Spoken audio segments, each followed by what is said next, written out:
मला असं वाटतं की आपण पोलिसांमध्ये जायला हवं, त्यांना कळवायला हवं, ते व्यवस्थित शोधतील त्यांना. मलाही असं वाटतंय ते कोणत्याही संकटात अडकू शकतात, आपण पोलिसांना बोलवायलाच पाहिजे.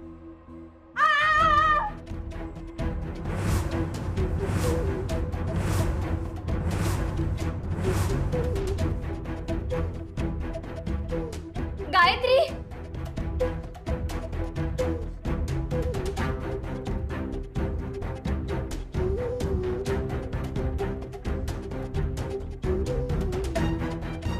गायत्री, अगं काय झालं? तू काय झालं?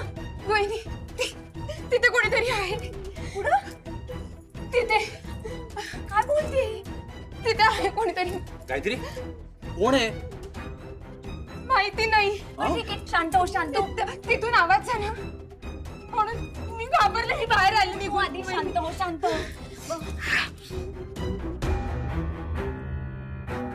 मी काय म्हणतो युवराज, तू असं मागे राहू नकोस. अरे पुढे जा ना जरा. बघ काय जाना पुढे? तू फक्त दादांच्या मागे पुढे कर. हो पुढं. बरं बरं, ये ये ये बघूया कोण आहे रे. कोण आहे इकडं? कोण आहे रे? बाहेर या म्हणाल ना.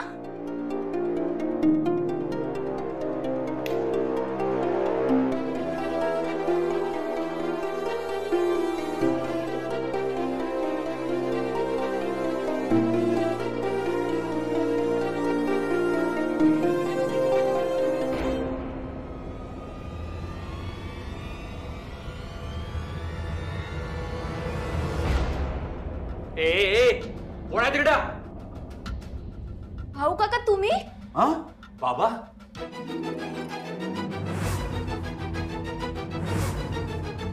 मला काही माहित नाही. मी काही नाही केलं. अरे खरं सांगतो, मी काही नाही केलं. अगं मी खरंच मी काहीच नाही केलं. माझा विश्वास ठेवा ना तुम्ही. मी काही नाही केलं. अहो काका, तुमचा विश्वास आहे. तुम्ही आधी बाहेर या बरं. मी कुठं जाणार नाही, येणार नाही. काय भाऊ काका, आम्ही जा ना, घेऊन या ना. काका, या बाहेर या. मी पळूनच जाईल.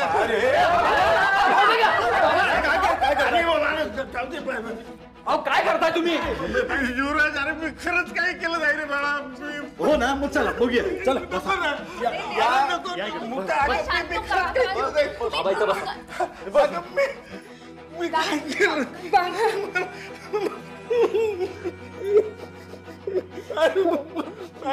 मी खरंच काही. आम्हाला विश्वास आहे तुमच्यावर. बाबा नका ना रडू. काय करू? मी खरंच काही नाही केलं ग बाळा. खरंच नाही काही केलं. दादा भाऊ काकांना शोधायला गेले. हे घरी आहेत, हे त्यांना कळवायला पाहिजे. दादांना? दादा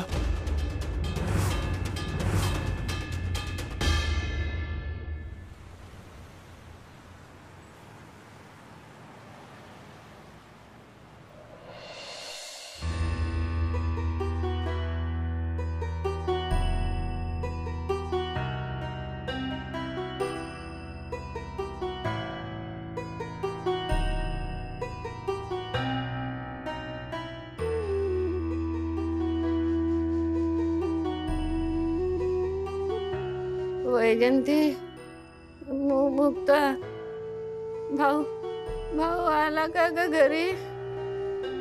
कुठे आहे त्यो? सांगा ना मला कोणीतरी.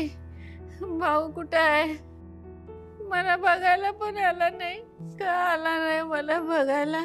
आजी, भाऊ काका घरी आलेत. हा, येणार आहेत बघा तुम्हाला भेटाया. हा, भाऊ घरी आला? मग त्याला इकडे बोलू की त्याला मला बघायची इच्छा आहे. त्याच्याशी मला बोलायचं आहे. भाऊ, ए भाऊ. आजी, तुम्ही टेन्शन घेऊ नका. येणार आहेत. हा, भाऊ काका येणार आहेत तुम्हाला भेटाया.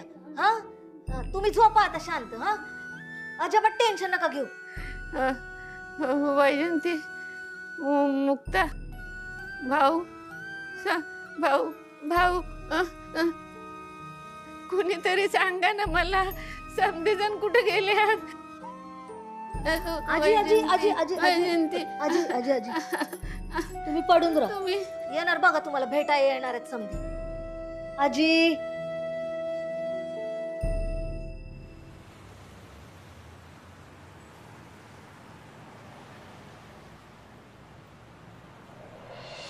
आम्हाला सगळ्यांना खूप काळजी वाटते तुमची.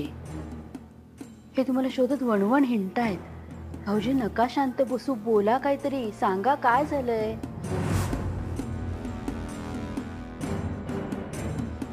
भाऊ काका, काय झालंय? तुम्ही बोललाच नाही तर आम्हाला समजणार कसं? हे बघा, कुठलंही टेन्शन घेऊ नका. जे काही असेल ना ते खुशाल सांगा. अहो तुमच्या टेन्शनचं जाऊ दे, पण आमच्या टेन्शनचा तरी जरा विचार करायचा. माधवी, हो, तुमच्यामुळे आम्हाला नको नको ते ऐकून घ्यावं लागलं. हो, तुम्हाला उशीर होणार होता ना तर मग एक फोन करायचा ना, नाहीतर आमचा फोन तरी घ्यायचा. भाऊ काका प्लीज बोला ना. हे बघा, तुम्हाला कुणी काही धमकी वगैरे दिली आहे का? अरे भाऊ, मग तू घरात असा चोरून का बसला होतास? हा, घरात शिरताना लपून का आलास आणि आता खिडकीतून उडी का मारत होतास? अरे हे काय प्रश्न झाले का? अरे कोणी तो महत्वाचा प्रश्न विचारतच नाहीये. मुक्ताच्या बक्षिसाचे पैसे गेले कुठे?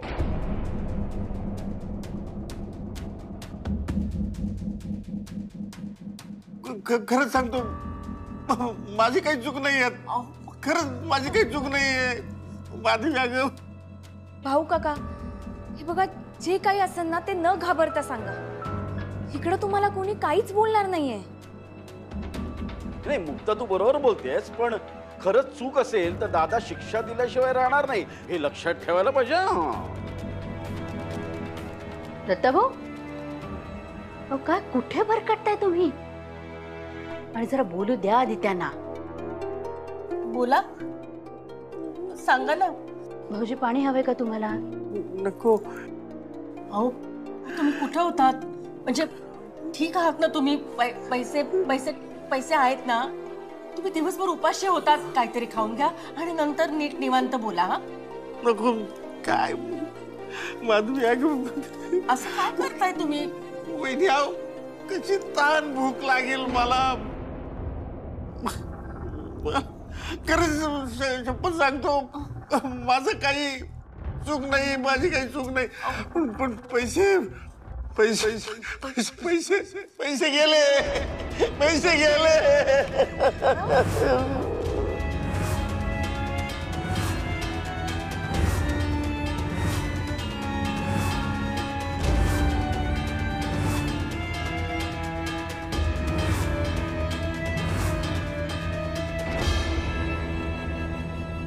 पैसे गेले? कसे गेले? अहो बाबा, लाखोंची रक्कम आहे. काय बोलताय तुम्ही नक्की? अहो असं काय करताय? बोला ना. माधवी अगं, खोटं नाही बोलत, खरंच सांग. मी बँकेत गेलो, पैसे काढले, पिशवीत व्यवस्थित ठेवले आणि रिक्षा केली. रिक्षाने मी घरी येत होतो.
गेले, सगळे पैसे गेले. मुक्ताच्या संस्थेचे सगळे पैसे गेले. रे देवा, आता आता मी कसं घरी कोणत्या तोंडाने जाऊ? दादाला कळल्यावर दादा काय म्हणत? कसं जाऊ घरी मी आता? देवा, काय करू मी आता?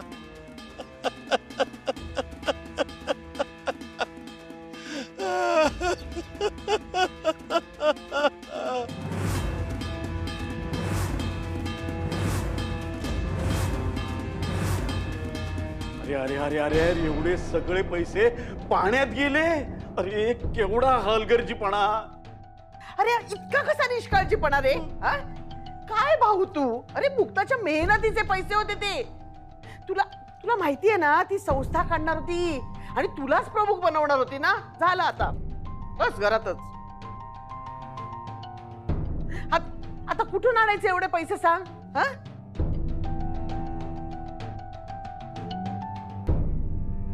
दादा आला.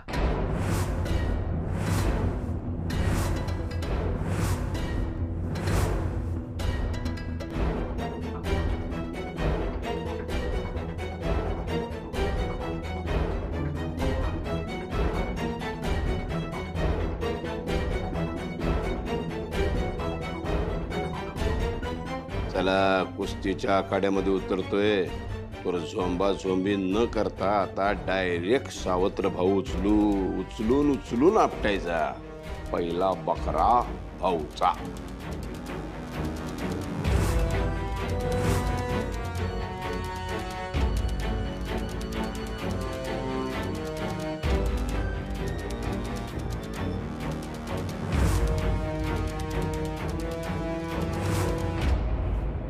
सगळं ऐकलंय मी.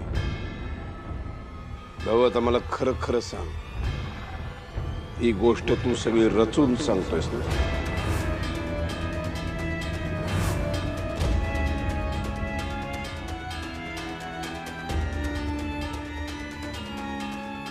नाही दादा, मी खोटं नाही बोलत. जे घडले ते खरं खरंच सांगतोय. माझा विश्वास बसत नाही. एकतर हे पैसे चोरीला गेलेले नाही, कुठेतरी तू लपवून ठेवले असशील, किंवा तू स्वतः चोरांना सांगितलं असशील की माझ्याकडनं पैसे घेऊन जा.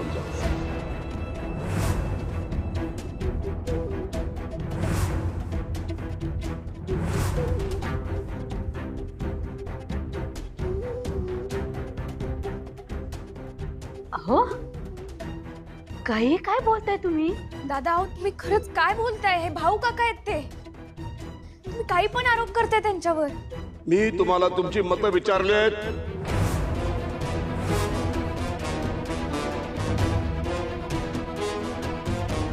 विचारलंय तुम्हाला काय वाटतं ते सांगा म्हणून. माझं अजूनही बोलून झालेलं नाही आहे. आणि तुम्हाला या निष्काळजी आणि नाकारत्या माणसाबद्दल जी सहानुभूती वाटते ना, ती वाटण्याची काही गरज नाहीये.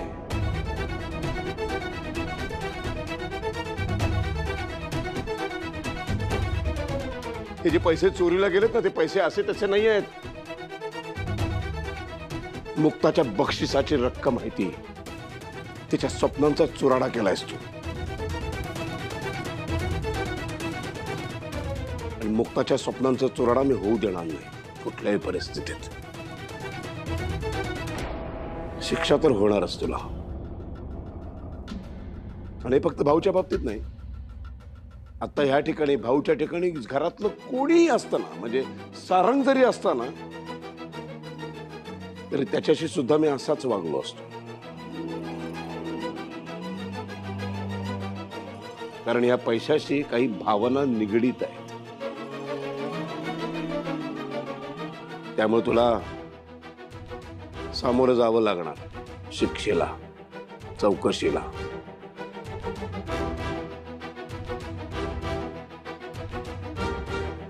आता मला सांग, हे सगळं घडत असताना तू प्रतिकार का नाही केलास? गुंड आले आणि त्यांना लगेच देऊन टाकलीस बॅग? केला दादा, मी प्रतिकार करायचा खूप प्रयत्न केला, पण त्यांच्याकडे चाकू, सुरे, खूप हत्यारं होती खरंच. आणि शिवाय त्यांची ताकद सुद्धा माझ्यापेक्षा कैक पटीने जास्त होती सगळ्यांची. मी हो वहिनी. सुरी होती त्यांच्याकडं, हत्यारं होती.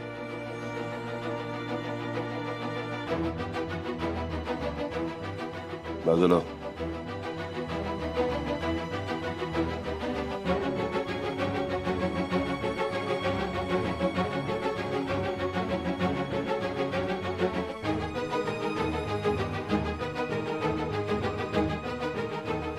एक पण जखम नाही, काही वार दिसत नाही, रक्ताचा थेंब नाही. नुसते चाकू दाखवल्यावर पैसे देऊन टाकलेस काय?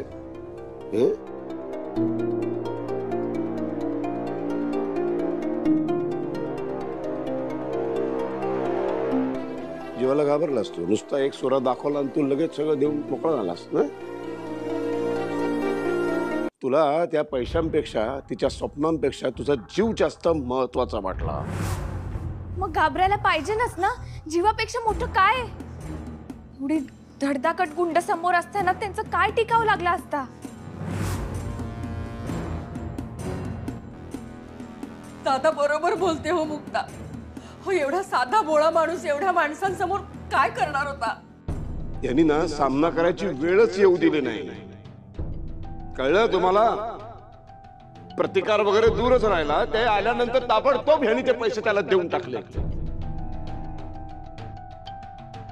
ते गुंड वगैरे ना हे सगळं नाटक रचले आणि स्वतःच्याच घरामध्ये चोरी केली आहे.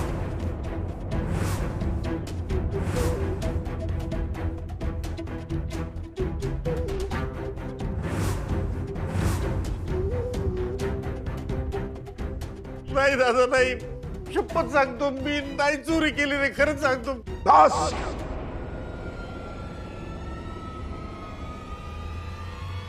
युवराज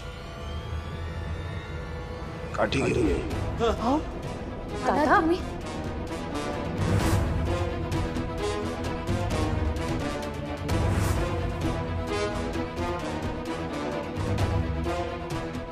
युवराज काय कानामध्ये बोळे कोंबलेत का तुझ्या? का भुंगा चेरलाय?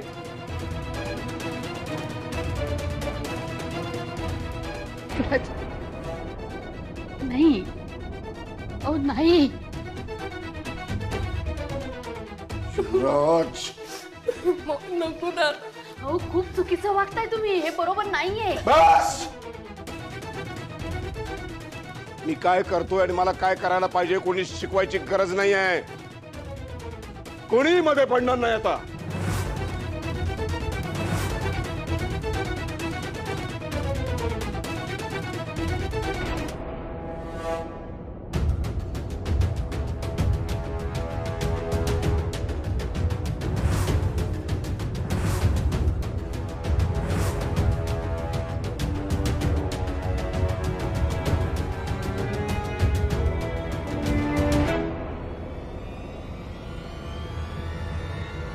दादा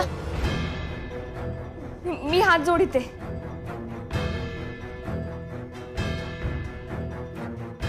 असं करू नका. भाऊ काका चोरी नाही करू शकत. मुक्ता, पैसा ही गोष्टच अशी आहे की भल्या भल्यांची नीतिमत्ता ढवळून निघते. त्या भाऊनी आतापर्यंत एवढे पैसे आयुष्यात कधी पाहिलेले नाहीयेत. तरी पण मी नाही चोरी केली दादा. खरंच सांगतो. मग ही घटना घडल्यानंतर ताबडतोब घरी का नाही आलास तू? घरी येऊन मला सांगितलं का नाहीस? तेव्हा जर सांगितलं असतात ना तर चोरांना पकडून आणलं असतं मी आतापर्यंत. तू जर काही चूक केलेली नाहीस, तू घाबरलास का? तू अरे घाबरलो होतो दादा मी.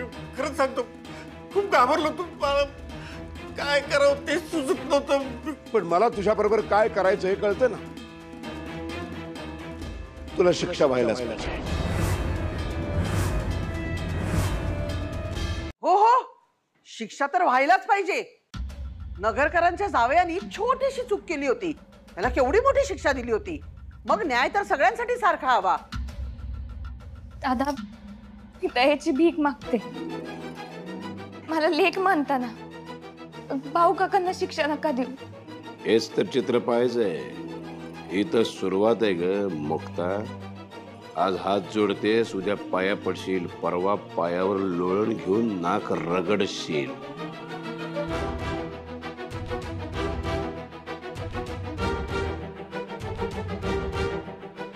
दादा प्लीज. केवळ मुक्तामुळे तुला सोडून देतोय मी. पण काही दिवसांसाठीच. चौकशी होईल आणि या चौकशीमध्ये जर का तू गुन्हेगार आहेस हे सिद्ध झालं तर मग तू आहेस आणि मी आहे अशी शिक्षा करीन ना तुला मी. आयुष्यभराची अद्दल घडवीन मी.